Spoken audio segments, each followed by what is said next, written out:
আমার মেয়ের সম্পদগুলোকে তাকে বুঝিয়ে দিতে হবে। অনেক বাবা রয়েছে যারা কি করে ছেলেকে সব সম্পদ দিয়ে দেয়, মেয়ের জন্য একটা সম্পদ রাখে না, ঠিক কিনা? এই বাবাও কিয়ামতের ময়দানে ধরা খাইবে কি খাইবে না? এই বাবাও কিয়ামতের ময়দানে ধরা খাইবে, ঠিক কিনা? যেই ভাই বোনের সম্পদগুলো আত্মসাৎ করলো, ওই ভাইও কিয়ামতের ময়দানে ধরা খাইবে কি খাইবে না? যেই লোক এতিমের সম্পদ আত্মসাৎ করলো, ওই ব্যক্তিটা ধরা খাইবে কি খাইবে না? না রেহাই পাবে?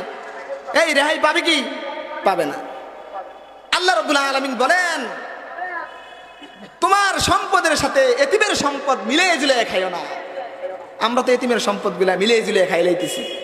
তার শক্তি নাই, সামর্থ্য নাই, আমি কি করতেছি? তার সম্পদগুলোকে আত্মসাৎ করে নিতেছি, ঠিক কিনা? আমার শক্তি আছে, আমার ছেলে আছে, আমার মেয়ে আছে, আমার প্রভাব আছে, আমার প্রভাব বিস্তার থাকার কারণে আমি এতিমের সম্পদগুলা আত্মসাৎ করে নিজের সম্পদের সাথে মিলিয়ে ঝুলিয়ে খাইতেছি। আল্লাহ রাব্বুল আলামিন বলেন, ও বান্দা বান্দিরা, এতিমের সম্পদগুলা তোমার সম্পদের সাথে মিলিয়ে ঝুলিয়ে খাইও না।